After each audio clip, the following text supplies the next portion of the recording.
military policy, tensions in the Middle East, abortion, homosexuality, pornography, sexual ethics, media, technology, history, and America's godly heritage. We talk about anything that affects your faith, your family, or your freedom. So don't go anywhere, because Point of View starts right now.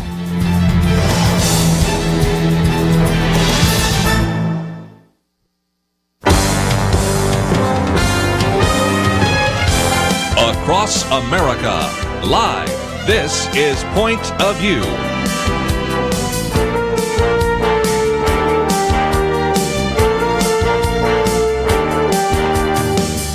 And now, Kerby Anderson.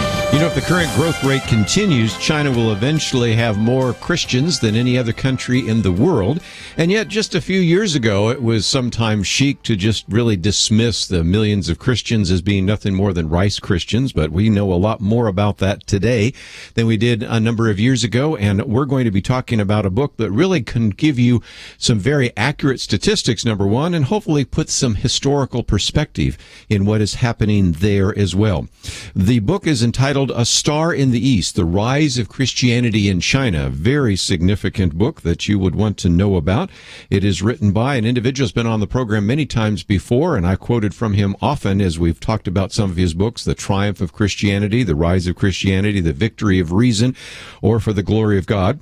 He is a professor of social sciences at Baylor University. Dr. Rodney Stark also is the co-director of the Institute for Studies of Religion, has a PhD from the University of California at Berkeley. For many years was a professor of sociology and comparative religion, University of Washington, but now is at Baylor University, and has published over 38 different books and more than 160 scholarly articles. So Dr. Rodney Stark, always great to have you on the program with us.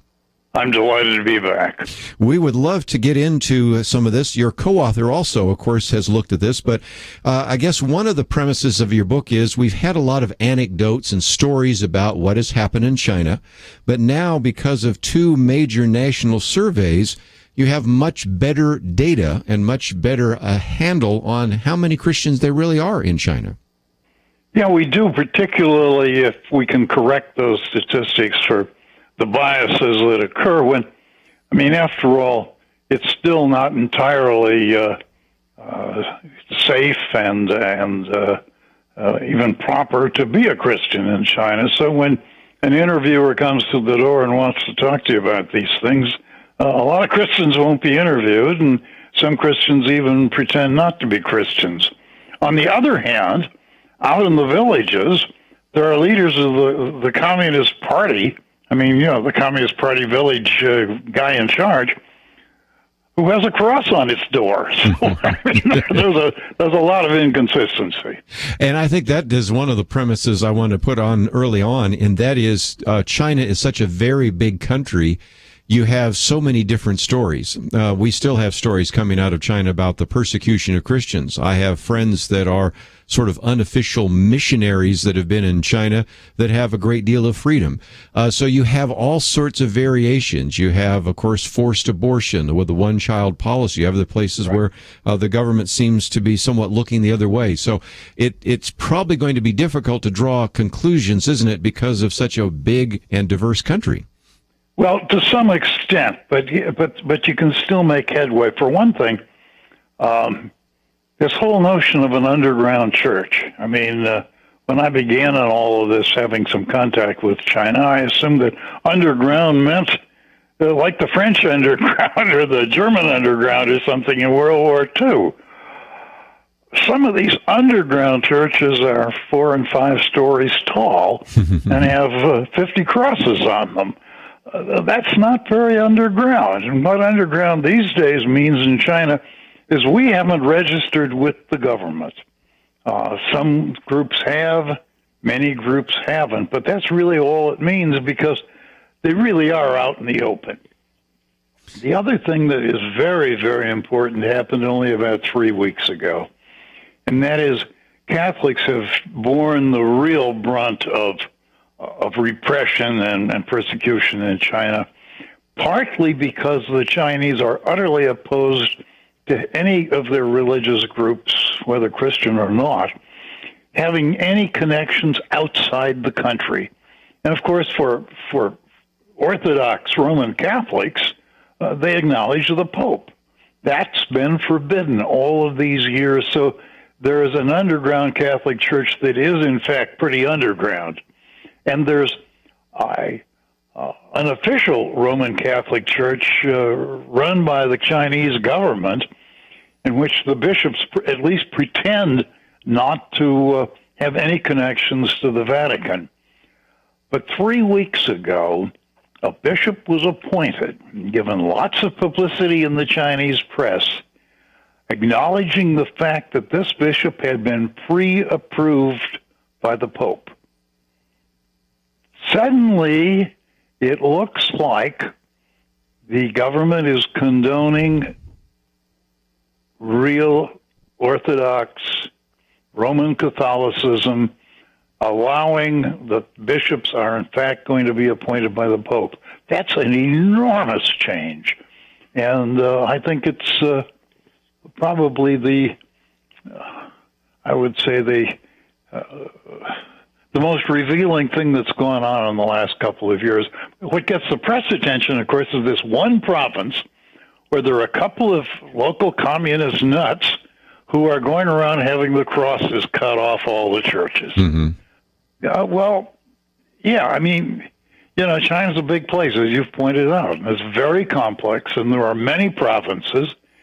And it's a little bit like saying, well, there are laws against hunting in Connecticut, and ignoring the fact that that's how a lot of hotels in North Dakota and South Dakota make their living. Yeah, very good point. It's with hunters, So it's complex, but it is in fact, you can kind of figure things out.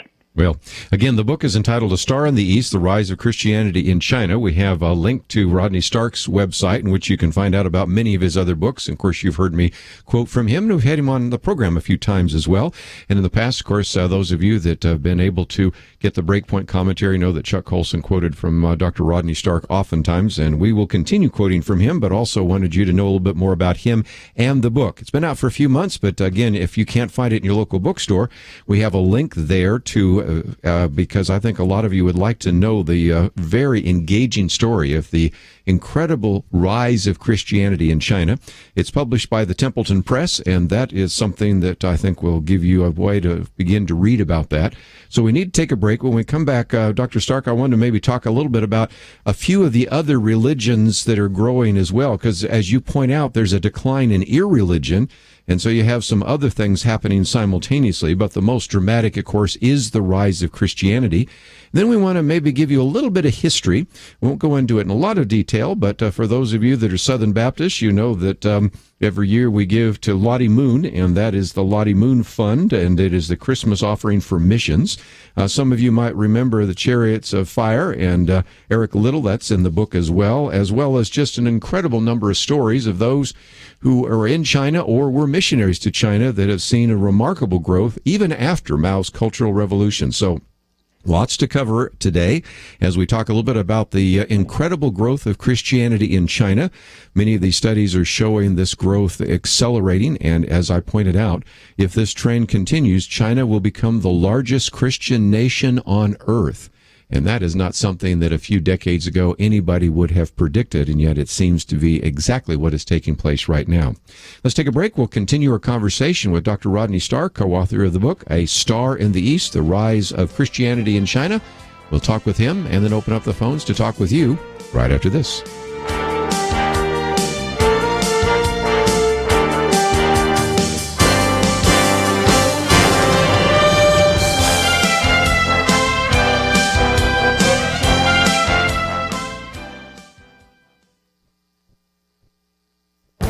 This is Viewpoints with Kerby Anderson. If you're like me, you probably have bookshelves full of books, but there was a time not so long ago in Western civilization when books were rare. Nick Bolton, technology reporter for the New York Times, asked us to imagine that we could travel back in time to 1424. If you went to the University of Cambridge in England, you would find one of the largest libraries in the world in Europe. Here you would see an impressive list of 122 books. Each book was large, delicate, and beautifully illustrated, and because the books were made by hand, there were few. 50 years later, you would find that the university had 330 books. Today, the University of Cambridge has more than 7 million books. We know why that happened. Johannes Gutenberg published the Gutenberg Bible in 1452. At first, its impact was slight, but soon, printing presses gained traction in the bookmaking world, and books became something that even people could own. At the time, there was resistance. Monks who took months, even years, to produce one of the books in the 15th century dismissed this new technological form. Most lay people were not literate, so the new technology produced books that most people could not read. Nevertheless, the printing press books gained traction, and the books on our bookshelves today testify to their success. We're now in the midst of another publishing revolution. Many of the books I am reading now are the ones I download electronically to a reading device. Holding such a device isn't quite the same as holding a printed book in my hand, and does have many advantages, such as searching for topics inside the book, and I can download a library full of books on my iPad or computer and take them with me to read. You know, the printing press increased the number of books in a university library from 122 to 7 million. Today, we're in the midst of a major revolution with this new electronic technology. I'm Kerby Anderson, and that's my point of view. From Giving Films, 90 Minutes in Heaven, based on a true story, in theaters September 11th, rated PG-13. More information at 90minutesinheaventhemovie.com.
You're listening to Point of View, your listener-supported source for truth. Continue our conversation today with Dr. Rodney Stark as we talk about his book, A Star in the East. It is published by Templeton Press, and you can find information about it on our website. Dr. Stark, I'd like to talk for just a minute about what you talk about, the decline of irreligion. And that is, it is true that there has been a remarkable, even explosive growth of Christianity in China, but there's also been at least some interest in other religions, and that's not something the communists would have predicted even a few decades ago, is it? No, I mean, Mao looked around and he looked at Russia, and Russia had been running all these courses in school from grade 1 through, your PhD. You had to take a course every year in scientific atheism. And still after, 60-some years of that, it was pretty obvious that most Russians were still religious. And Mao looked at that and says, can't have that in China. So he, in fact, in the 60s, declared religion illegal and sent the Red Guards out to destroy every church. And that's not just Christian churches by any means, yes, because it was mostly what they were called as Chinese folk temples. And they destroyed tens of thousands of them, tore them down, or in some cases converted them to warehouses or factories or whatever. But they really went out to destroy and absolutely eradicate religion, and they failed. Yes. The fact of the matter is that when all of this passed away in the late 70s and the early 80s came along, there were many, many more Christians in China than there had been when he decided to stamp it out.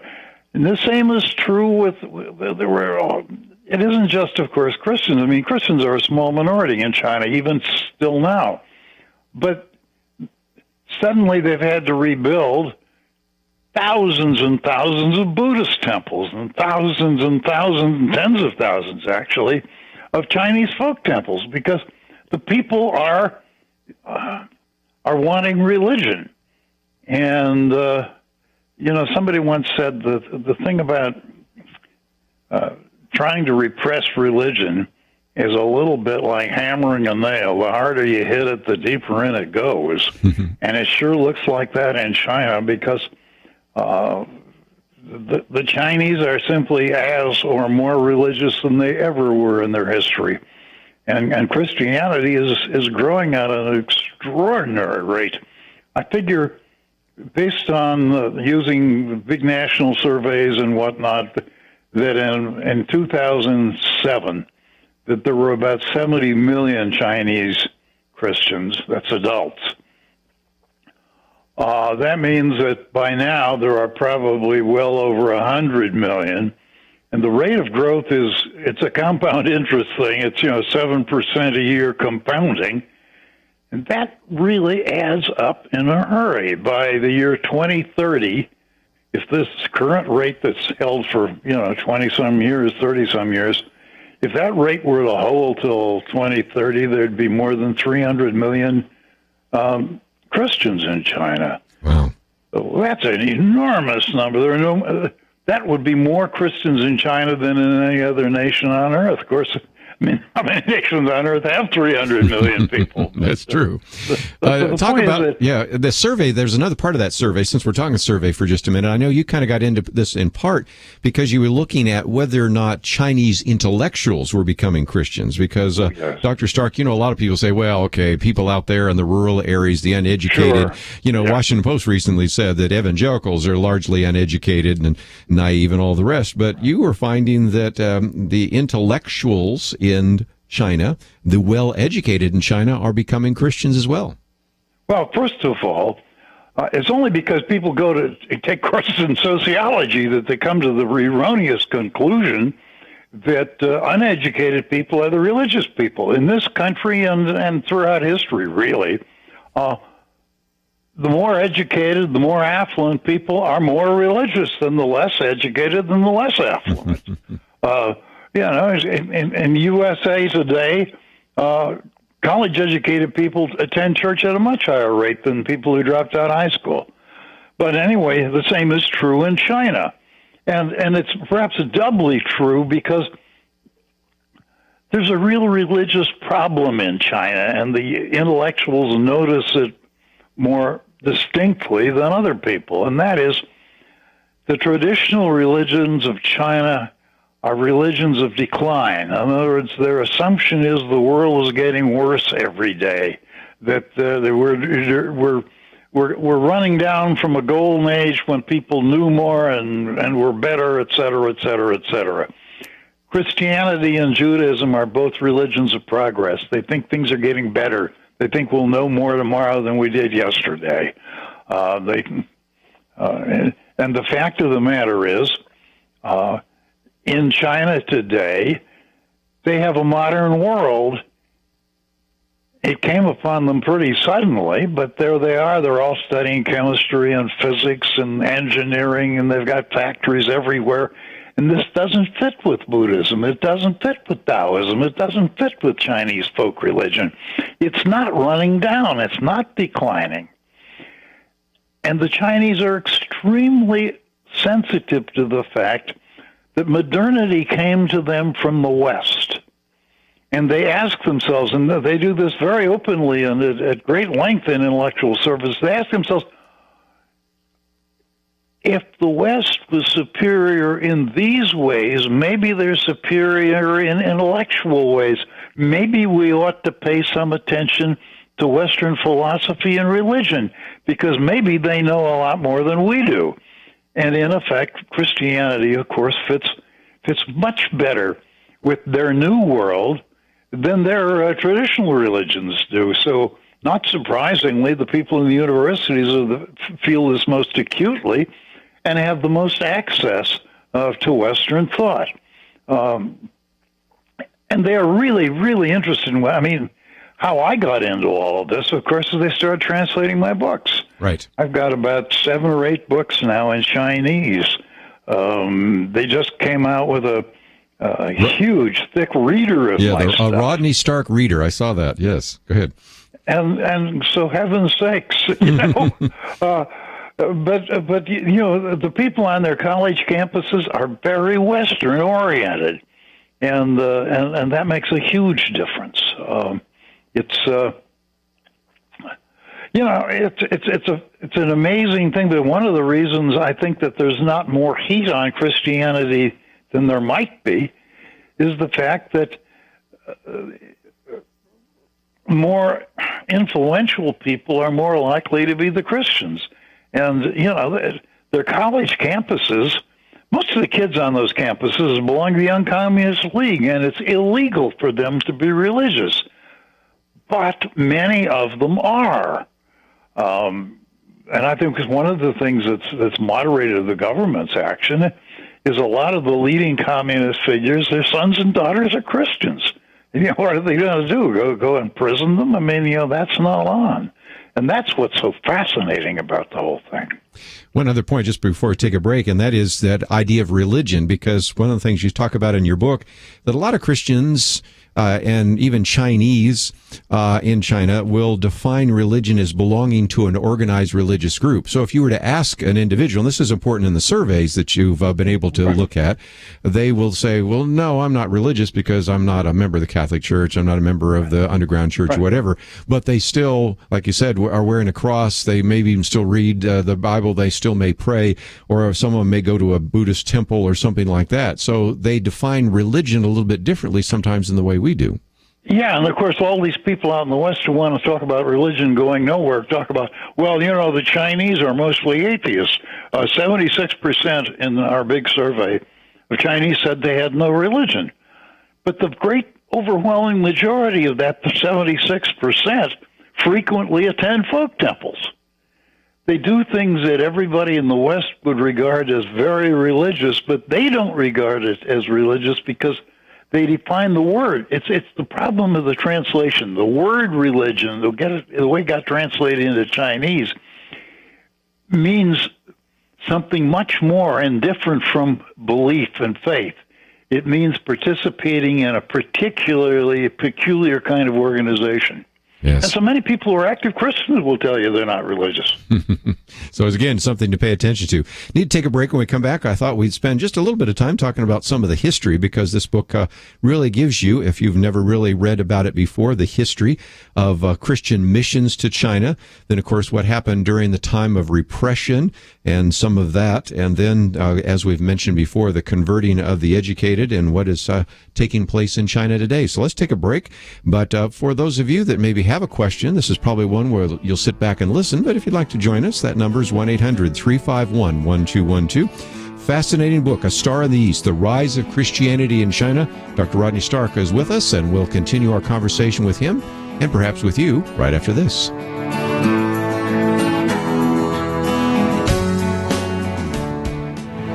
From Provident Films and Affirm Films comes War Room. Tony and Elizabeth Jordan's marriage is turning into a battle, and their daughter is caught in the crossfire until Elizabeth meets Miss Clara. This is my favorite place in this house. I call it my war room. And learns that prayer is a powerful weapon. War Room. Now playing. Rated PG. Parental guidance suggested. More information is available at warroomthemovie.com. Have you ever wanted to walk where Jesus walked? To stand in places where the Apostle Paul proclaimed the gospel and saw the world and people's lives changed? In May of 2016, you can do just that on a 15-day tour of Israel and Greece with Point of View's very own Kerby Anderson. This is a once-in-a-lifetime opportunity to experience the Bible and history in places God chose to begin the spread of His message of grace. Join Kerby and Point of View for Journey to Jerusalem and Journeys of Paul. Learn more by clicking on the banner at pointofview.net. You've read the Bible. Here's a chance to live it.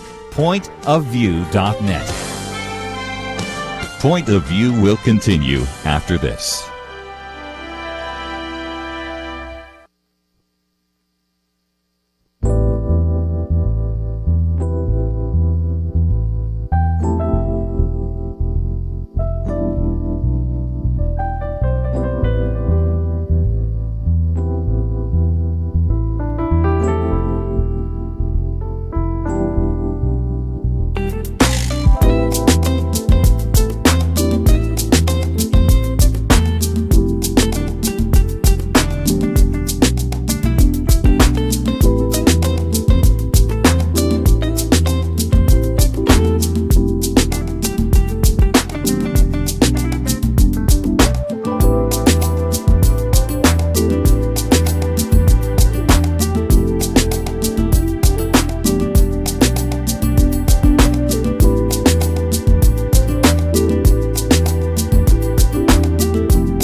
listening to Point of View.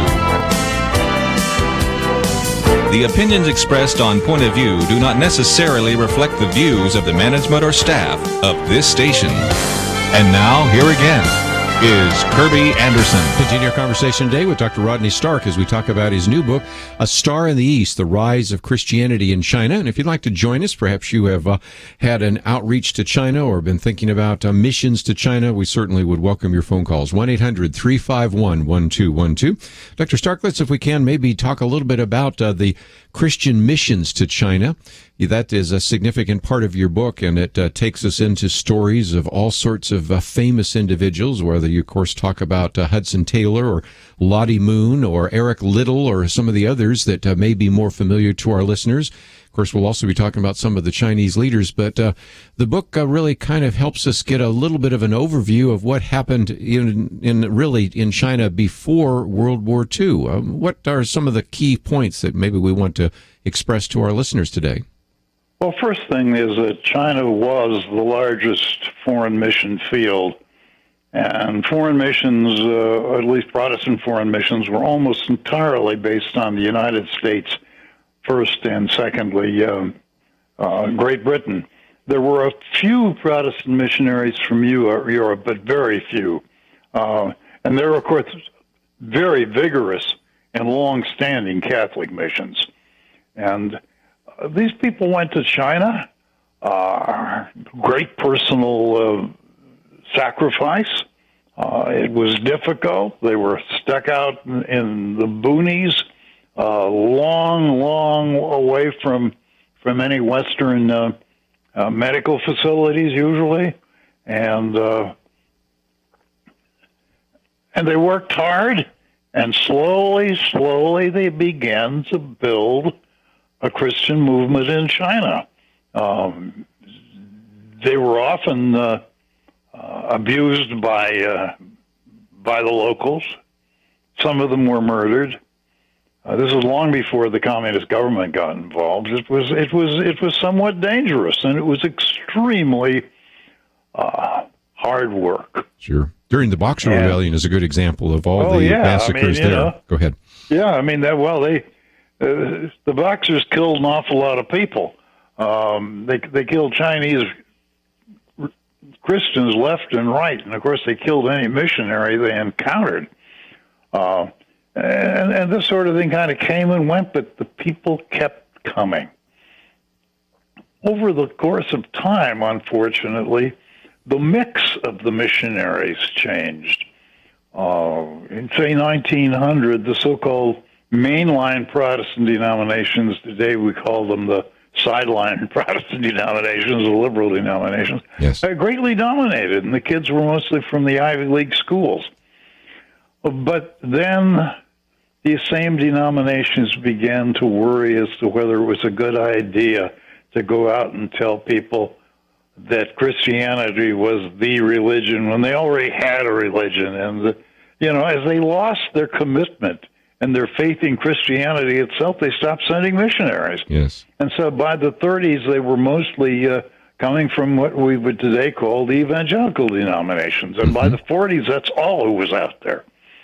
And consequently, Chinese Protestants are all evangelical Chinese Protestants. That's true. And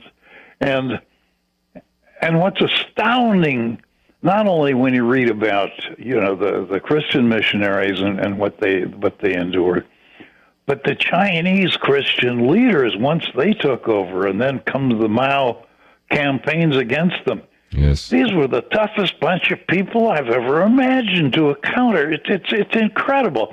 You put a guy in prison for 30 years for preaching in public, and then you let him out. The first thing he does, within an hour, he goes out and he preaches in public. Yes. And that's the way they all were. It's just astounding.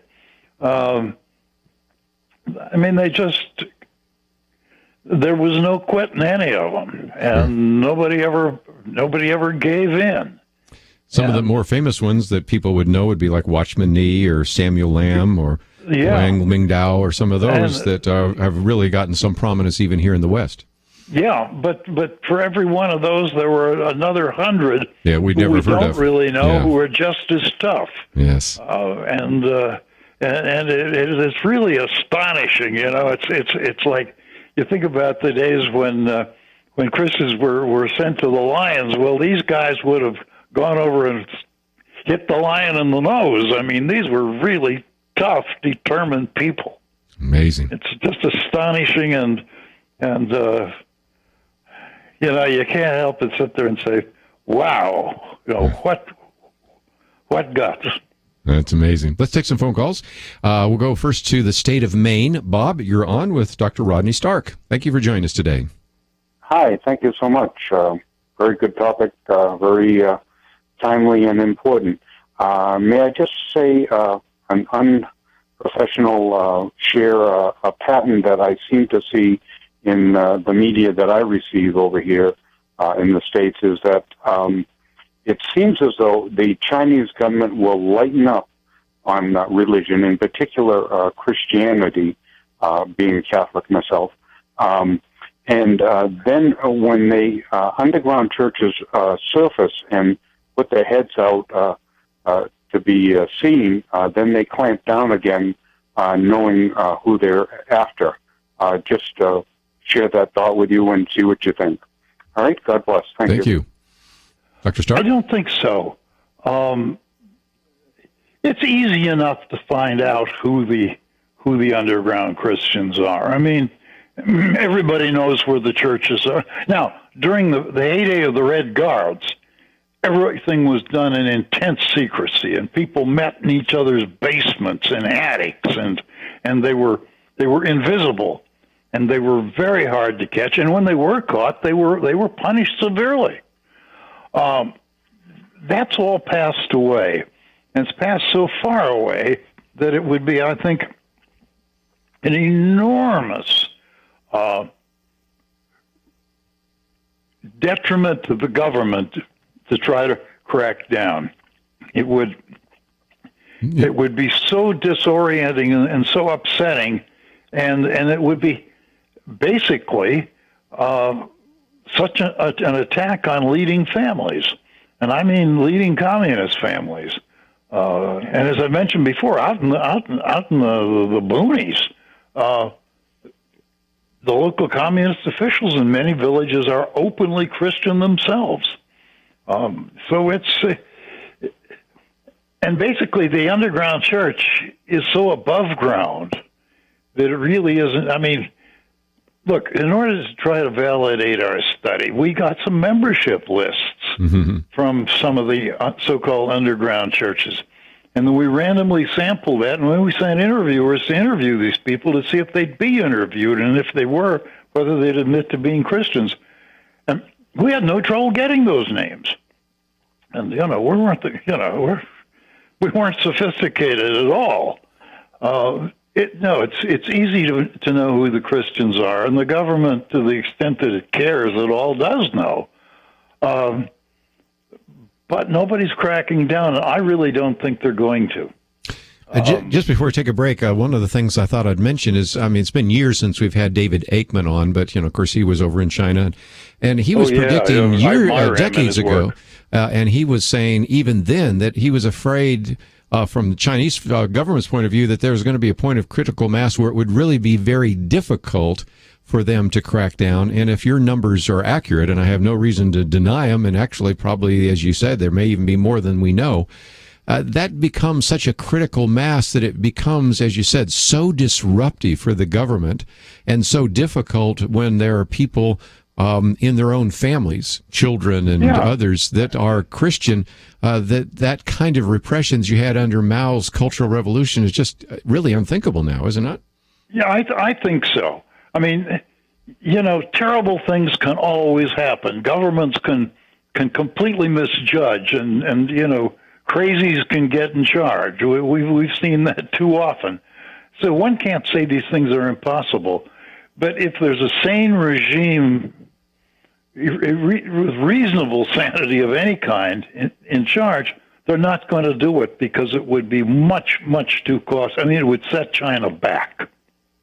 Let's take a break, and when we come back, I want to get into, just real quickly, a couple of the chapters near the end of your book, Converting the Educated, Converting the Rural China.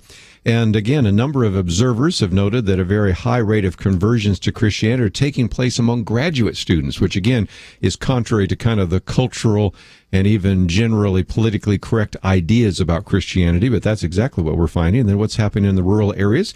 And if you'd like to join us, you can, 1-800-351-1212, or sit back and listen to a little bit more about this idea of the rise of Christianity in China.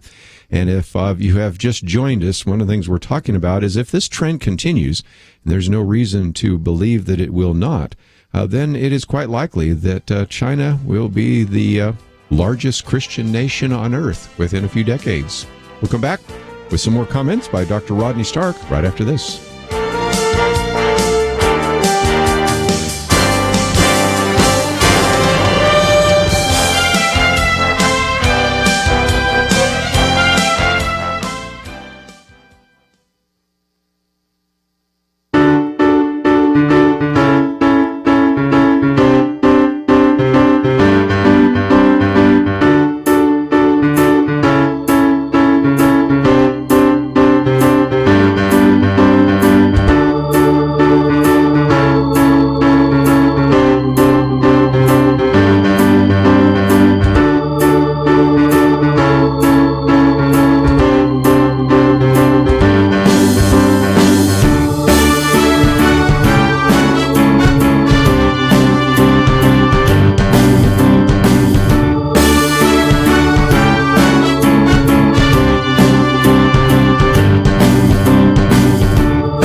Now, back to Point of View, your listener-supported source for truth. Professor Rodney Stark with us for a few more minutes as we talk about his book, A Star in the East, The Rise of Christianity in China.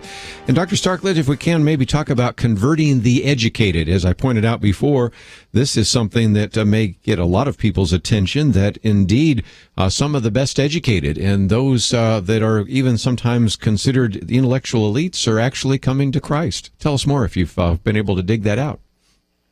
Well, one of the first things that was noted was that, we have a large number of Chinese attending graduate school in the United States. I mean, something like 250,000 people a year over here. Yes. Getting degrees in whatever, physics, chemistry, sociology, or whatnot. And that a very high proportion of these people become Christians while they're over here. And that attracted attention. And then it turns out that, people visiting college campuses in China, particularly the elite ones like Peking University, where, by the way, I happen to be an honorary professor. I saw that. Yes. The religious feeling on these campuses is something that you don't even find on the so-called really Christian schools in the United States. I mean, you walk around, there's a real sense that this is a Christian place. Now, it's not to say that the majority of people are necessarily Christians, but that the Christians there enjoy positions of honor and respect, and are very openly Christian. And I'm talking about faculty as well as students, and it's really quite remarkable. And there's an enormous amount of studying of Christian theology and whatnot, trying to comprehend it, to investigate it. At one of the major universities, there was a recent survey that found that almost 80% of the kids expressed considerable respect for and interest in Christianity. They weren't converts, but they were interested, and it had a good reputation with them. And again, keep in mind that most of these people were by law required not to be irreligious, and yet here they were. The Communist Party, you are not permitted to have any religion, and yet there are Christian communists all over the country. Wow. Openly so. As I mentioned, out in some of the villages, there are, the village communist director will have a cross on the outside of his house, which is not being very secret. I'd say. And you also point out, let's take Hong Kong for an example, because maybe some of our listeners have been there. In Hong Kong, the college educated are more than twice as likely to be Christians as those with less than a high school education. So that's true. Again, while all of this is very interesting when we look at Asia, we shouldn't forget that it's true in the rest of the world, and it's always been true. I mean, we get the notion that somehow early Christians were all a bunch of slaves and bottom feeders and idiots. After all, didn't Paul say, not all of you were of noble lineage and whatnot? Mm-hmm. Again, he didn't say none. Yeah. Which means some were. And for a little tiny group that early on to have any of the nobility, which were not very numerous in the Roman Empire after all, to have any of them would have been remarkable, and obviously they did. I mean, if you stop and consider the Gospels, they were written. Who could read? Well, in ancient Rome, the only people who could read were educated, and they weren't all that many of them. And clearly, there were educated Christians who wrote the Gospels and read them. So the whole notion about religion being, for the unwashed and the uneducated is all nonsense. I mean, take the great Methodist movement. Where did it start? At Oxford. It didn't start down in the slums of London. And it's always been true. I did a little analysis of over 500 medieval Catholic saints, and a third of them were from the nobility, and the rest of them were from highly affluent backgrounds. I mean, it's that's the way it is, and that's certainly the way it is in China. Well, again, that's probably a good lead into sending people to your website, rodneystark.com. And, of course, you've made some of the arguments in books like The Victory of Reason, and, of course, the one that probably so many people know, The Triumph of Christianity. And I do encourage people to read those books because, number one, you set aside all the myths that have been started by sometimes the secularists, all the witches that were killed and all the other kinds of myths that you've been able to dismiss, but also just establish some of the other very important aspects of that as well. So as people visit your website, they can find out about your books, your articles, and academic material. And, of course, they can also find out about this book, A Star in the East, can't they? Yes, they can. And I have one coming in November about the religious revival in the whole world. And I see you have one, too, on religious hostility as well as cities of God. So there are all sorts of new books coming out here. So I'm going to have to get busy reading on those. But I wanted to say thank you again for writing so many great books. And I thank you for giving us an hour today here on Point of View. I'm delighted to have been with you as always, Kerby. Well, let's do it again because I see some more books coming out that we need to talk about. So, Dr. Rodney Stark with us today. And just before we take a break, let me mention some of the material on the website. First of all, we do have a link to his website, and that is rodneystark.com. Click on that picture of him or, of course, the picture of his book, and you can find that.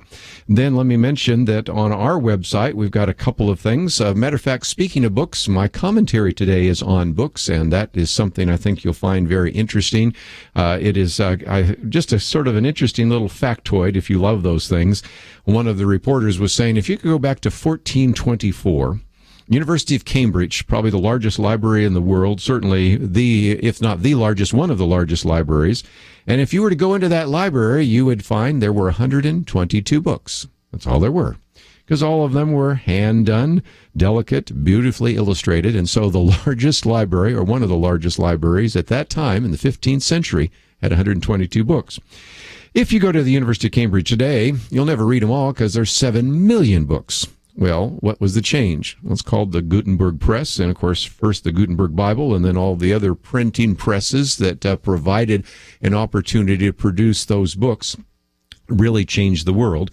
And so I go on to talk about the fact we're in the midst of another publishing revolution with all sorts of electronic reading devices, but I thought you might find that kind of interesting. And so that commentary is there. We have some take action items, some videos for you to watch.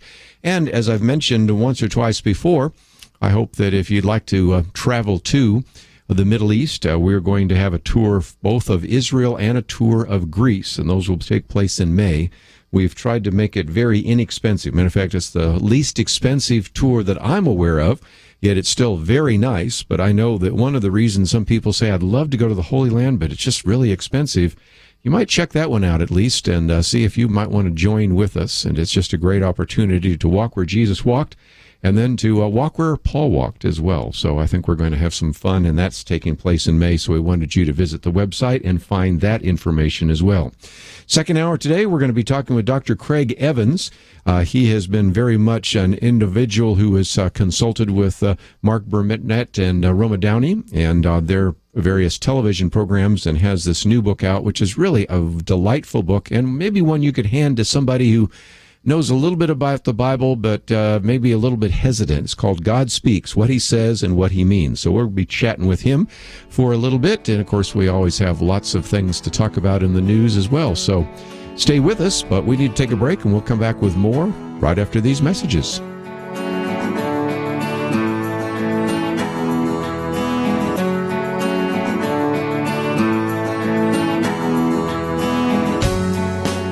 2015 hasn't exactly been a great year for the church in America. Some are saying the battle for the soul of the nation is over and we lost.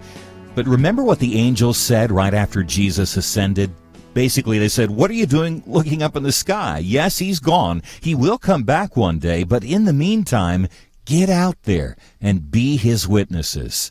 The church has faced many hard times, but God's not done with this world yet. It's critical that we know how to share what we believe and how to respond to the wrong ideas destroying people and our culture. What can you do? You can pray, and you can partner with Point of View. When you give by September 30th, one ministry friend will match your gift, $25, $100, $10,000. Your gift will be doubled up to a total of $50,000. Call now and give 1-800-347-5151 or online at pointofview.net. Now's not the time to give up. It's time to double up. 800-347-5151 and pointofview.net. Point of View will continue after this.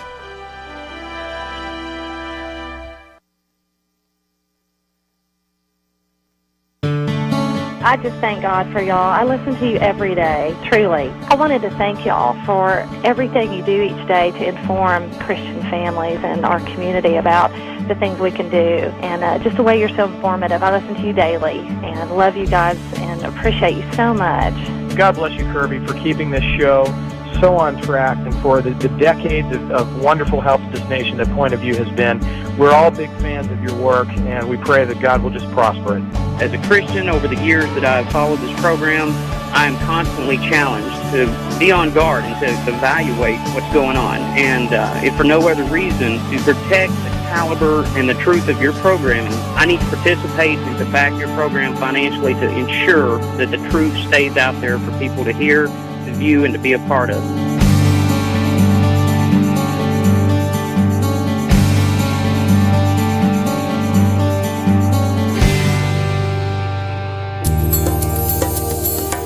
This is Point of View Radio.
Hi, this is Kerby Anderson. You know, each day we take on the tough issues and provide a biblical perspective to them. The topics we cover are wide-ranging: apologetics, theology, prophecy, creation and evolution, intelligent design, marriage, family, child-rearing, the millennial generation, trends in society, politics, economics, business, religious liberty, the Constitution, public policy, foreign policy, military policy, tensions in the Middle East, abortion, homosexuality, pornography, sexual ethics, media, technology, history, and America's godly heritage. We talk about anything that affects your faith, your family, or your freedom. So don't go anywhere, because Point of View continues right now.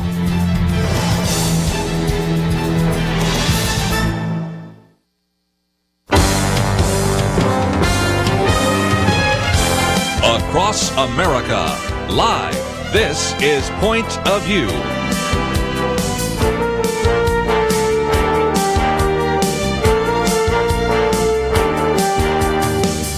And now, Kerby Anderson. Second hour, we're going to spend some time talking about the Bible and how to interpret it and what the evidence is for it. This new book, God Speaks, What He Says, What He Means, is by Dr. Craig Evans. He's been on the program with us before as we've talked about such books as Fabricating Jesus and How God Became Jesus. And you probably see him lots of times either responding to some kind of silly comment that Bart Ehrman has made, or in the past on various programs where he's given a response maybe to the Da Vinci Code or something else. And this is a very popularly written book. Comes out in part of his connection with Mark Burnett and Roma Downey.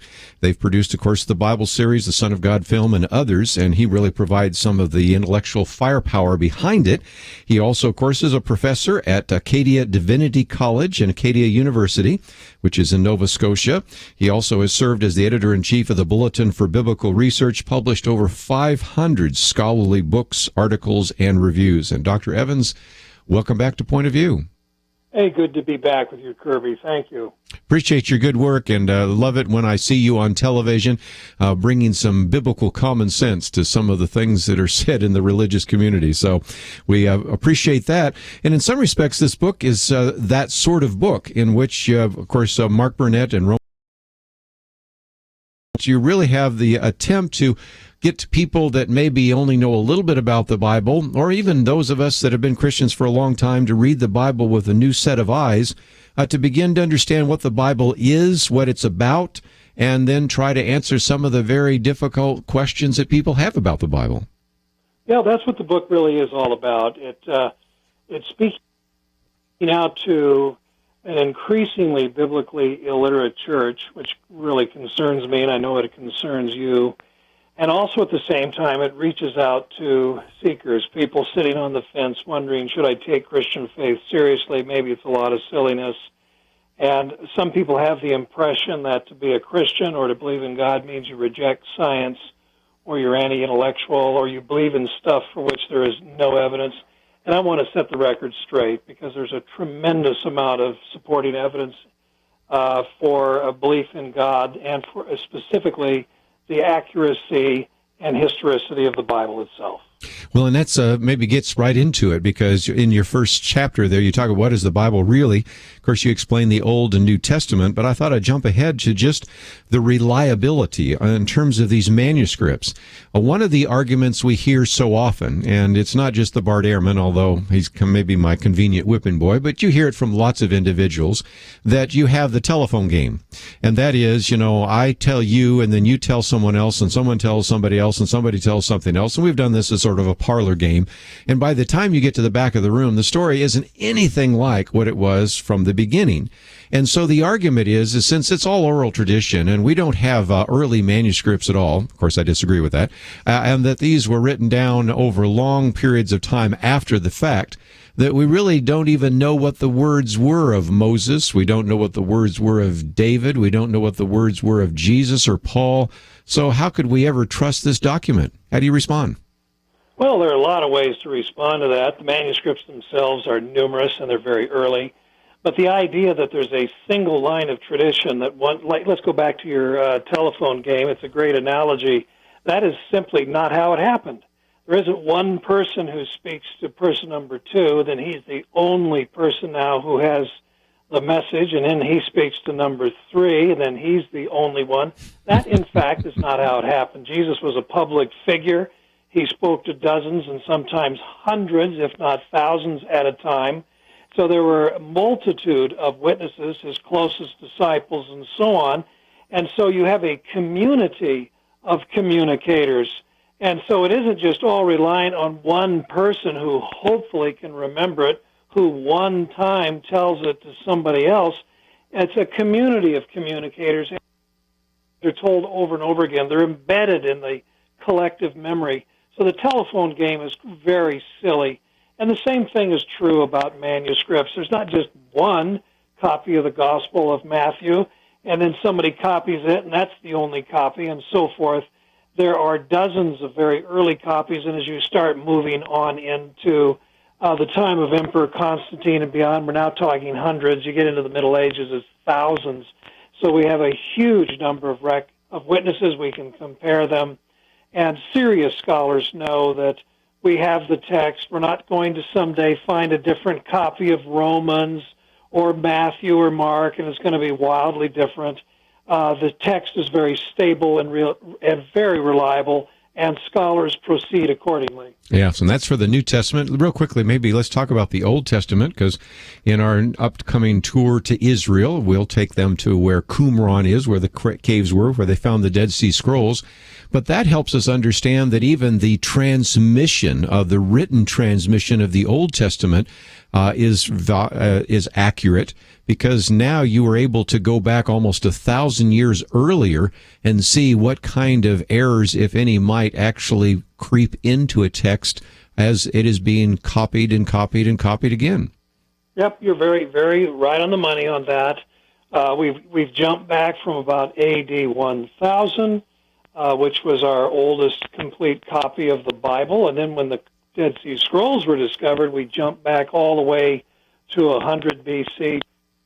And in a few cases, we have some scrolls, Bible scrolls that date back to 300 BC. Isaiah is a great example. It dates back to about 200 BC, and it's the same text. And so we jump back 12 centuries, and the text hasn't changed. So I think the burden of proof shifts very heavily to somebody who says, well, how do you know the text was stable and well preserved?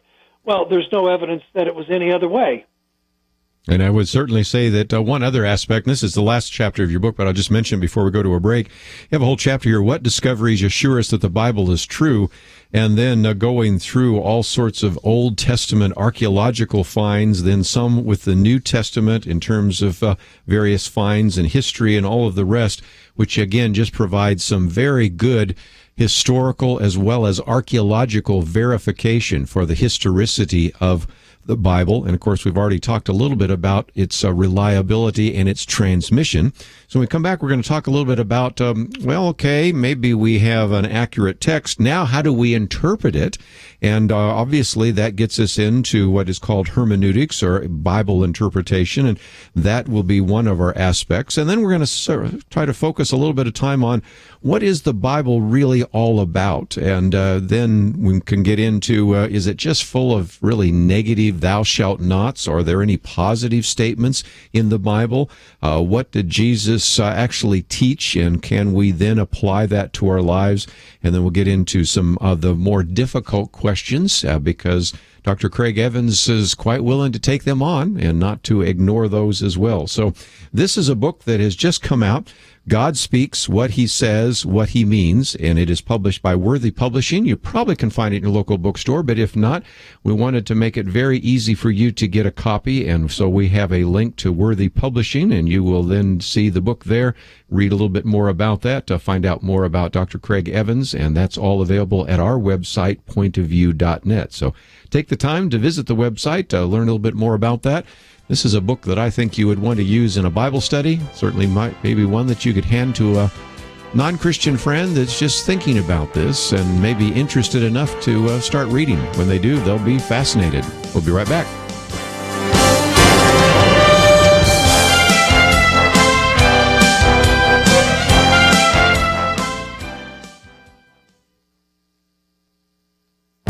This is Viewpoints with Kerby Anderson.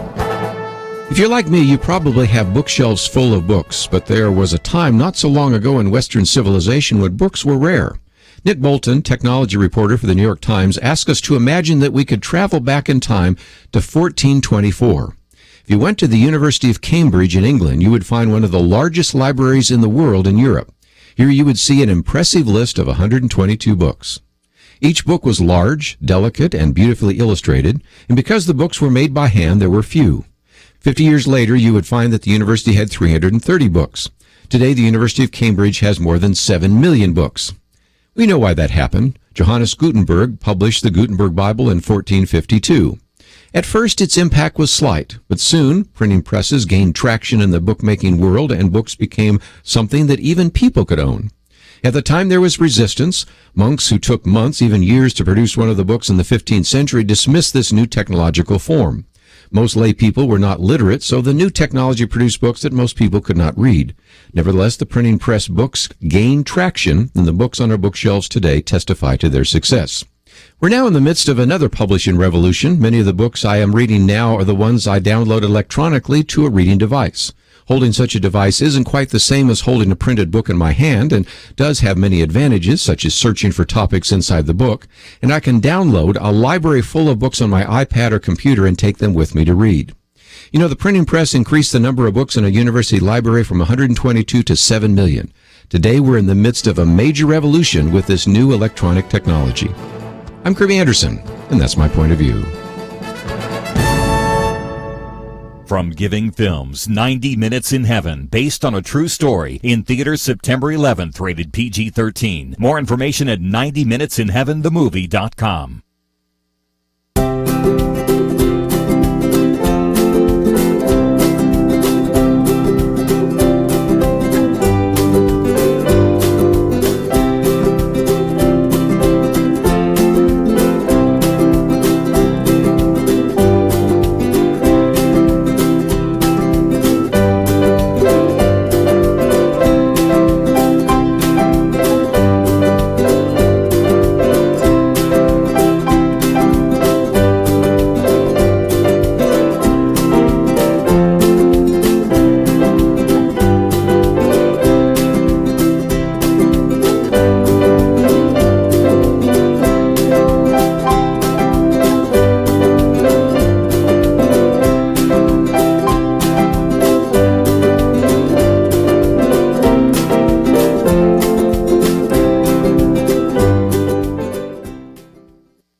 You're listening to Point of View, your listener-supported source for truth. Dr. Craig Evans with us today as we talk about his book, God Speaks, what he says and what he means. And Dr. Evans, one of the things that I know you've already illustrated is the issue of biblical illiteracy. When you ask people to maybe quote their favorite Bible verse, you usually get things like cleanliness is next to godliness, or money's the root of all evil, none of which the Bible says. But nevertheless, that gets us into this whole idea of interpretation. Some of our skeptical listeners might say, okay, you convinced me, maybe it's reliable, maybe the transmission is accurate, but then how do we know how to translate that? How do we know how to take these verses and take them seriously? And that gets us into this idea of genres. And there's genres in the Old Testament and genres in the New Testament. How do we begin to apply that idea of biblical interpretation? Well, genre is exactly the place you begin, because if you don't know what kind of literature you're looking at, you could terribly misinterpret it. I try to give some examples of that. Sometimes, you hear somebody walk in and say, last night it was reported. Just saying that, you immediately think, well, this must be a news report. But if somebody came into the room and said, once upon a time there was a handsome prince and a beautiful princess, it's a fairy tale. Yes. What you're doing, you may not be aware of it, but you're making a genre analysis. You're immediately reacting just to the way the form, the way the material is set up. Well, the Bible is full of different genres, and that's the first thing people need to know. That's why at the beginning of the book I talk about how the Bible really, even though that it's called Bible, which is a Greek word that means book, the Bible's a library. It's a small library. It's a very important library, and it's a very carefully selected library over a great period of time. If you include the New Testament too, you're now talking about a library that ranges for more than 1,000 years. And you need to know what kind of literature it is, because Psalms are praise, Proverbs are words of wisdom, wise observations. You have prophecy, oracles, which are always presented in a poetic form. You also have narratives. Some material is prescriptive. It's telling you what to do. Other material is descriptive. It's just describing what happens. And some people don't know the difference. That's how cults get started. They read something and don't know what it actually is saying, and then you can get a real oddball doctrine or teaching as a result. So again, just great material. And again, I would encourage people to read through that because it helps you maybe avoid some of the errors. And of course, many of the errors that are being surfacing and actually have surfaced in the 21st century have been surfaced over the many centuries before. And so sometimes we can learn from some of those heretics and others so that we don't fall into those same traps. But let's, if we can, maybe get into that whole section on what does the Bible really say? What is it all about? And one of the focus points you have here is the creation story. A lot of people want to just kind of jump past Genesis because, after all, that's kind of controversial right now and all the rest. But you point out that it is full of not only teaching, but obligations, and really sets the foundation for the rest of the Bible. Oh, it really does. Without the book of Genesis, you'd hardly be able to figure out what the Bible is talking about, where it's coming from, what the whole point of it is. So Genesis is extremely important. And if you read it carefully and you make that distinction, the genre distinction I was saying, you realize, yeah, there is some narrative in Genesis, but you also have other types of ancient literature, which modern scholars are still trying to sort out, because this stuff is exceedingly old. It's at least 3,000 years old. Some of it is probably much older than that. And so the problem, if I can get into the science-faith thing just for a moment, modern, well-intended modern Christians will read Genesis the same way they would read, like what I said a moment ago. Last night it was reported. They would read it as if it's a news report, and that's not the genre of it at all. And so in a very poetic, parabolic way, it's simply saying God is the originator of the universe. It didn't come about by accident, but through a series of carefully planned, guided steps, he's made a perfect world in which we as human beings can live and learn about God, love God, and walk with him. But instead it gets read in a hyper-literalistic fashion, and then we end up with a conflict with science, and that is really tragic. It shouldn't be that way at all. Let's see if we can get into some of the others that probably would be familiar territory for our listeners as well, and that is a whole section, Isn't the Bible Just Rules and Negative Talk? I would have to say, Dr. Evans, that oftentimes when you talk to a non-Christian, especially since we have now almost a whole generation of those who have not grown up around the church, the perception that a lot of people have about the Bible is that's all it is. It's a series of thou shalt not. It's full of negative talk. It's full of do's and don'ts, mostly don'ts. And you take some time to really begin to set that particular idea aside. Yeah, that was a very, very important part of the book, in my view. That's not been dealt with very much in other books, and I felt I just had to deal with that. And I'll show you with something personally. I mean, I have some in-laws, family members, and that's exactly what they say. So this is not theoretical ivory tower stuff. This is coming from personal experience. I have a member of the extended family who says, why should I listen to the Bible? It's just an old book. I actually quote that. I allude to it. Sure. In God Speaks. Somebody else who have said, well, it's so out of date and it's so negative. All it is about violence and battles and bloodshed and thou shalt not do this or that. And if you put it into context, you realize, wait a minute, the Bible's explaining how we got to where how we got here, why the world has the problems it has, why human beings have problems too. We really want to have that book. It explains so much. And when you look at the commandments, for example, the thou shalt nots, if you interpret them in context and then see how they are either followed or not followed in the ancient narratives, and I give examples of that, you realize, wow, those commandments were there to protect people, not to lay some legalistic load on everybody, not some killjoy thing, but to protect especially the poor and the powerless from those who had power and affluence and would gladly steal and rape and murder, but the law stands in front of them and prevents them from doing that. You know, one of the things I like to say sometimes is somebody that maybe is a little more politically astute, I'll say, you know, that same argument you're using against the Bible is within an argument against the Constitution. They say, what do you mean? So, well, just think of all the natural limitations that the Constitution places upon the federal government to protect you, the limitations that are placed so that one branch of government doesn't get too powerful over the others. And sometimes it's like a light bulb goes on because they recognize that they enjoy freedom today because some of those negative prohibitions are in the Constitution. Then take them back to the Bible and say, would you not then want to know what God says to protect you from some of the abuses that would happen if there weren't those negative prohibitions that are actually listed in the Bible? Yep, exactly so. When Jesus ministered, the Roman Empire, ruled over by Caesar, one Caesar or the other, was basically a brutal military dictatorship. I know we have romantic notions and everything else about the greatness of Rome and everything else, but it was a brutal military dictatorship.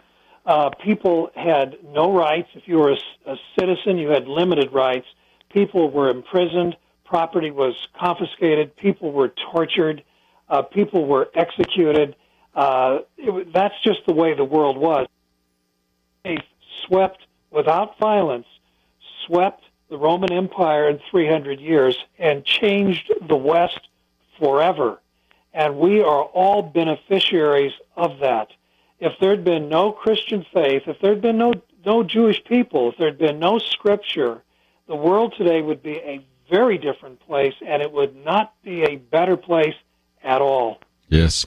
First hour, we talked with Rodney Stark, and in his book, Triumph for Christianity, others really makes that case as well. We need to take a break, and the book is entitled God Speaks, What He Says, What He Means. And I might just mention that it is endorsed, as you might imagine, by Mark Burnett and Roma Downey, the producers of the Bible miniseries, as well as the Son of God film. Also, some great endorsements from people like Lee Strobel. He says, with scholarly insights and lucid writing, Craig Evans delves into biblical history to unlock answers to questions all of us have. Once again, he hits a home run. And Jay Sekulow also has been on the program with us recently. God Speaks is insightful and easy to understand. It will help you answer today's tough questions rooted deep in Christianity's history. So we've looked at some of the negative talk. What about some of the positive? After we come back from the break, we'll talk about what's the bright side of the Bible. And then most importantly, as we've already been illustrating, what happens if we ignore the Bible? And then we'll get into some of the teaching by Jesus, what that meant and what that can mean to us. And then already we've sort of alluded to some of the common questions that people have about the Bible, one of the reasons that Craig Evans wrote the book in the first place. So if you'd like to know more about him or about the book, we have obviously those links on our website, pointofview.net. And a little bit later, we'll open up the phones to give you a chance to join the conversation if you'd like to do so. 1-800-351-1212. Dr. Craig Evans, God Speaks. We'll be back with more right after this.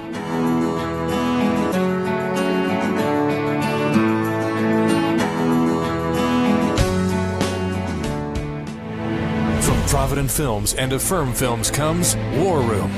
Tony and Elizabeth Jordan's marriage is turning into a battle, and their daughter is caught in the crossfire until Elizabeth meets Miss Clara. This is my favorite place in this house. I call it my war room. And learns that prayer is a powerful weapon. War Room. Now playing. Rated PG. Parental guidance suggested. More information is available at warroomthemovie.com. Have you ever wanted to walk where Jesus walked? To stand in places where the Apostle Paul proclaimed the gospel and saw the world and people's lives changed? In May of 2016, you can do just that on a 15-day tour of Israel and Greece with Point of View's very own Kerby Anderson. This is a once-in-a-lifetime opportunity to experience the Bible and history in places God chose to begin the spread of His message of grace. Join Kerby and Point of View for Journey to Jerusalem and Journeys of Paul. Learn more by clicking on the banner at pointofview.net. You've read the Bible. Here's a chance to live it. pointofview.net. Point of View will continue after this.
are listening to Point of View.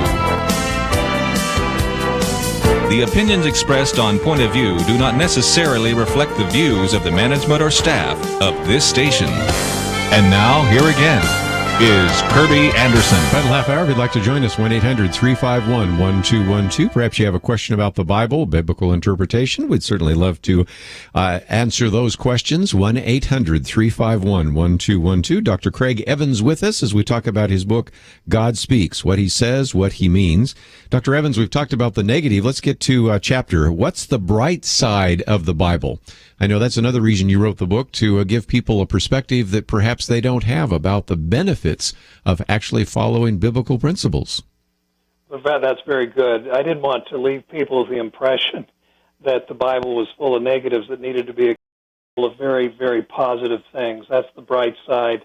I treat not everything, just a selection of things, such as assurance. We can have assurance that God loves us, that he cares about us. We are not a biological fluke. We're part of his plan that brings us back close to him in fellowship. One of the big themes in the Bible is grace, that is extending kindness and mercy that is not merited, it's not earned, and God does that. Of course, this leads to forgiveness. There's also promises relating to fulfillment, hope, good news, peace, wisdom, and on it goes. The Bible is filled with good material like that makes life worth living, gives meaning to life. And so even though it's a brief chapter, and all of these chapters are brief, it just has to be that way, I wanted to be sure to include a chapter that would talk about these wonderfully good things so that people would not think that the Bible is just, after all, a rule book. For sure. Just before we get to who Jesus is, and of course you've written quite a bit about that, how God became Jesus, fabricating Jesus and others. You do have a chapter on what happens if we ignore the Bible. And the Bible does give us warnings about the consequences of disobedience, the consequences of not understanding what are going to be those things that will happen in a world where you sow and you reap. And sometimes people reap things they did not sow, but oftentimes there is a very definite correlation between behavior and the consequences that you reap. Yeah, absolutely. There are just realities. It's almost like laws of nature. There are spiritual laws, too. And if you do things that are out of step or contrary to these realities, ethical, moral, spiritual realities, there will be negative consequences. And this was this chapter gave me a chance to go back to the Ten Commandments specifically and give illustrations of why those commandments are so important. They're not really out of date or obsolete. And I used examples of King Ahab and his queen Jezebel and what they did, David and Bathsheba, just a couple of examples like that, where here were kings. These were kings of Israel. In the ancient world, these kings aren't really answerable to anyone, but not so in Israel. They were very much answerable to God and God's prophets. And both of these kings violated many of the commandments, the Ten Commandments, and it resulted in dreadful consequences. And so I thought those would be good examples. In other words, nobody's exempted. Just because you happen to be the highest power, humanly speaking, in the land, you don't get a pass. Mm-hmm. You're under God's laws too. Very well done. And again, I might just recommend to pastors or Bible fellowship teachers, Bible study leaders, and others, there's some great material in there that would be good for sermons, for Bible studies, and so much more that you can use. But of course, this is, again, a book that you could hand to your non-Christian friends. And if they would begin to read into this, I think it would clear away some of the misconceptions they have about the Bible. And I'd like to spend a little bit of time now, if I could, Dr. Evans, on the misconceptions people have about Jesus. And you said, where did Jesus come from and what did he teach? But you start off by really getting into this relationship that Jesus had with Judaism of his day. And I think that's really important because, again, Jesus came into a cultural context. He came into a religious situation. And it's important for us in the 21st century, far removed from that first century, to understand the context in which he was actually teaching. Yes, that is so important to understand that. Jesus is affirming the legacy of Israel. He affirms the legacy of the Jewish people. He doesn't come to destroy it. And so many Christians, I regret to say, have this idea that Jesus comes. Everything he's teaching is brand new. Nobody's heard of it before. The Old Testament has now no authority whatever. I mean, these are terrible misconceptions. And Jesus himself says in his great Sermon on the Mount, break the law, but rather to fulfill it. And so he shows how it is to be fulfilled, how the prophecies are to be fulfilled. And that's what he teaches his disciples. That's what he expects them to teach others too, as the church then forms. So I thought it was very important to set the record straight on that and emphasize the continuity, not the discontinuity, but the continuity of Jesus with his own people. Well, and again, you also talk about some of his claims, because again, here he comes into that culture and makes some claims that are pretty remarkable, to put it mildly. And then you also talk about the way that the disciples and then the later followers after AD 70 referred to him. And I think that's another important point that we might want to bring out as well.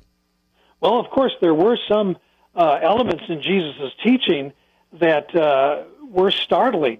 And his own authority, his relationship to God that was special, his understanding of what the Messiah should be, rather than a conquering warrior, as many Jewish people of his time hoped for.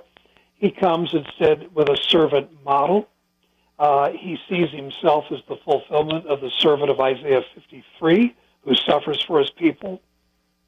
He comes as the human figure, the Son of Man figure described in Daniel 7, who has authority, but not authority to overthrow the Romans or overthrow the high priest of Jerusalem, but rather to reconcile, his ministry of reconciliation, sinners who are forgiven, people who are healed, people who are brought into right relationship with God, and he's willing to suffer and die for it. So there is then this unique material, but even that, this unique teaching and example is deeply rooted in Israel's ancient scriptures. So again, you talk about why he had to die, and of course, so the reconciliation. But that kind of brings us to another question that you ask and answer. Does it matter that people hear about Jesus? Because you know as well as I do that we have this sort of idea today that's really beginning to gain some traction.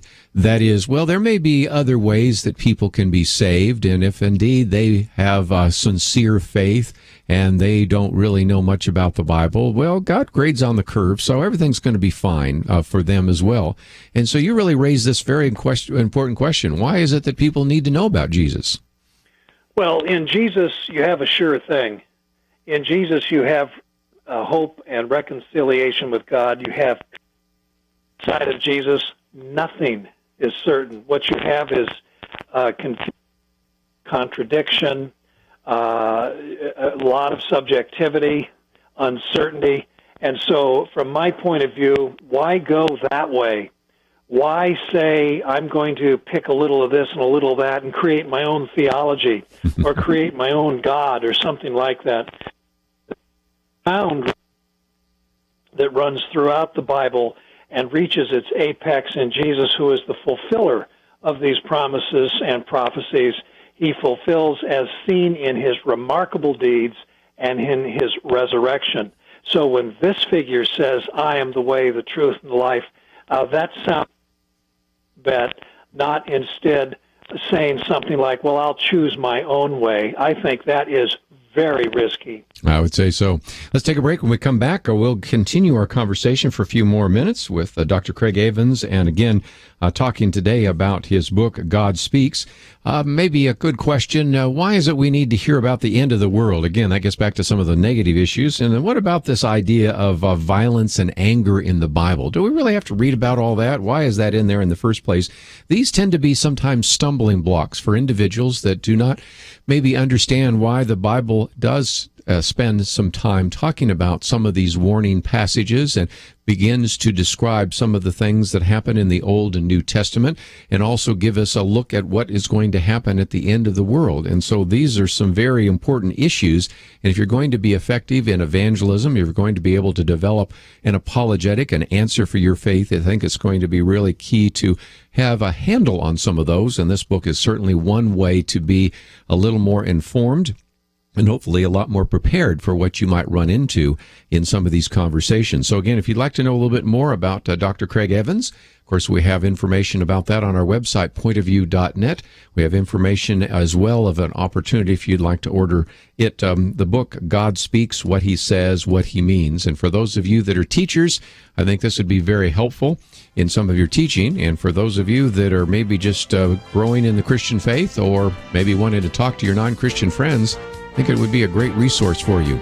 Let's take a break. We'll try to answer a few more of those questions right after this.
Now, back to Point of View, your listener-supported source for truth. Dr. Craig Evans with us for just a few more minutes as we talk about his book, God Speaks. And Dr. Evans, let's, if we can, maybe talk about the end times. Another kind of stumbling block is, well, the Bible's just full of negative ideas.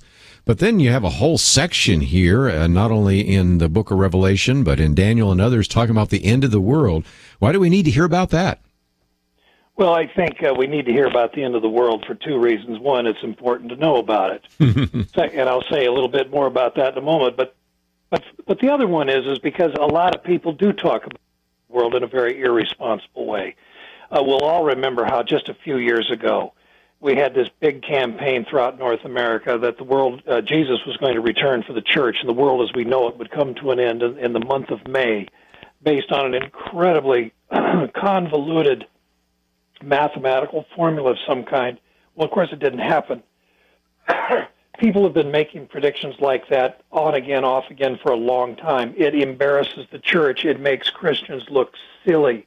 And what it does is it suggests the Bible's just full of a bunch of goofy prophecies that don't make any sense, that, of course, there's no hermeneutic involved either. You can interpret it any way you want, etc. So I wanted to clear that up. Actually, the idea of eschatology or the end is, in fact, very important because there is a day of judgment. There is a day when the books are opened up and the accounts are settled. Better to deal with that now than just procrastinating and just putting it off indefinitely, which is what so many people do. And so, and of course, we're a conflicted society. On the one hand, if you look at the popular media, movies and various literary themes and so on, most of the futuristic predictions are rather negative. They're dystopic. They envision life coming to an end, or at least life becomes very horrible, whatever happens to survive. And so I think this is an area where people itch. I wanted to scratch that itch, and I wanted to say, it is an important topic, and let's not trivialize it with, worrying about zombies or something. There is a real future, and it concerns each one of us.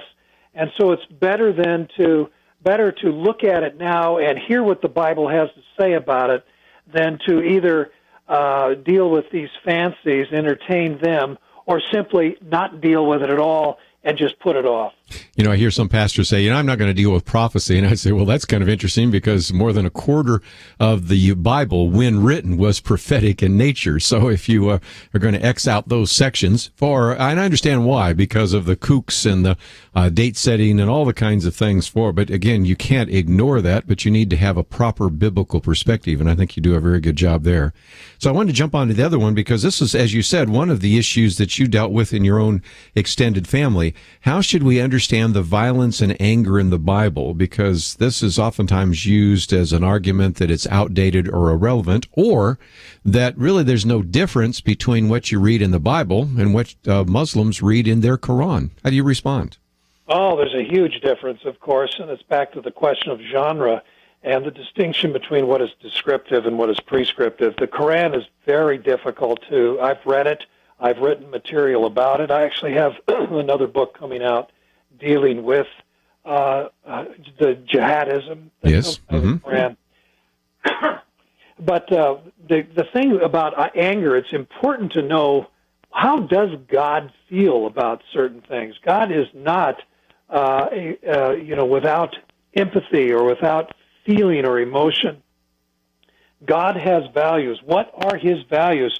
The other thing about the anger and violence passages that we find in the Bible, it makes it clear that the stakes are high and that human life, the human condition on this planet, these are important things. And so it really matters. Truth matters. And so when truth is violated, when we have instead lies, then there is a reason to be angry. But again, it has to be seen in context. And also, the violence and anger material in the Bible serves as a warning. These are the things that happen. These are the consequences. And so it wouldn't be fair if Scripture did not warn people about what lies ahead in this life as well as the next if God's Word is simply ignored. So again, just lots of things that are covered in this book, God Speaks. And again, let's, if we can, maybe remind people how they might want to use this, because I think it would be very helpful for somebody who's teaching a Bible study or certainly a pastor. But you've written in such a way that I think we could hand it to our non-Christian friends, neighbors, and coworkers, couldn't we? Oh, yes, we could. The book is written for a variety of contexts where an individual just simply sits down and on weekends works through some of it, and eventually reads through all of it and thinks about it, hands it over to another family member. The book is also written for a small group that wants to get together evenings and have something to guide their study. It's 13 chapters. It would fit in a quarterly system. It could be used 13 Sundays in a row in a church Sunday school setting. There are questions at the end. We haven't mentioned that, but there Sure. Yes. there are questions at the end of each chapter. What does this matter to me? And so students could read the chapters. They're not long. They're only about 12, 13 pages long, and come prepared then to discuss among themselves these questions. So the book is designed to be used in a variety of ways. Well, again, I think you've, as always, done such a great job of pulling this together, and I would commend to any of our listeners, although I just mentioned it in passing, that if they've run into some of the arguments of others like Bart Ehrman, some of your previous books, I've mentioned a few, like Fabricating Jesus and How God Became Jesus and others, those are great resources as well. So, Dr. Craig Evans, we always appreciate having you on the program. Let's do it again sometime. Oh, thank you very much. Glad to. Let's take a break, and tomorrow we're going to spend some time getting into a couple of issues. One of those is a very important issue, and that is what is happening right now with ISIS and persecuted Christians. Colonel Bob McGinnis will be with us, and we're going to work through some of the real challenges that we're facing in the Middle East right now, and what should our military policy be. And as an individual who's served in the military and has been an advisor, we certainly want to look at that. What should our diplomatic stands be? And we recognize that the current president probably isn't going to change anything. But, you know, we now have some other presidential contenders. What should he or she actually begin to articulate in terms of dealing with the Middle East? So we're going to spend some time talking with Colonel Bob McGinnis, and then in the second hour, we have Tony Perkins with us, a family research counsel, and he has a new book out called No Fear, and that's really about these courageous Christians who, in the midst of some of the persecution, have stood up against it or have suffered very significantly from it. So in some respects, we're talking about persecuted Christians overseas, and then persecuted, maybe not with a capital P, here in America. And so that will be the focus of our time tomorrow, and I appreciate the fact that we will have two very gifted communicators with us to address some of those issues. And so that's really our plan. And if you'd like to join us, we certainly do encourage you to do so. We didn't really give you much of an opportunity today to call in, but we'll give you much more of one tomorrow. And that is something that we want to encourage you to look forward to and make sure that you join us for both hours. Just before I go, let me mention a few things. That is the two books that we've talked about today. The first one with Dr. Rodney Stark, A Star in the East, and the second one by Dr. Craig Evans, God Speaks, are both available perhaps in your local bookstore, but if not, we always make it very easy for you to order it online. Speaking of books, my commentary today is on books, and I think you would enjoy reading that. And if you aren't already receiving my Viewpoints commentary in your inbox, you can sign up to do that. We're glad to send it to you, and I think it'd be just a great opportunity for you to not only read it, but then maybe pass it on to others as you see particular articles of interest. And of course, as I mentioned earlier, we are having this 15-day tour of Israel and Greece, and you can go either to Israel or to Greece or both. And I just wanted you to be aware that that is on the website there as well. We're looking to sign some people up. I want to thank Andrew, Catherine, and Chris for their help behind the scenes. Looking forward tomorrow to our time with Colonel McGinnis as well as Tony Perkins. We'll see you then.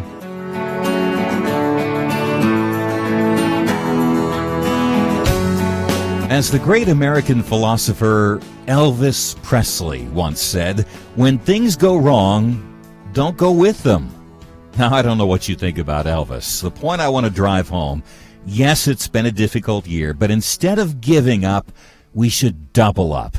Double our efforts to communicate the truth about Jesus Christ. Double our time countering the false views around us.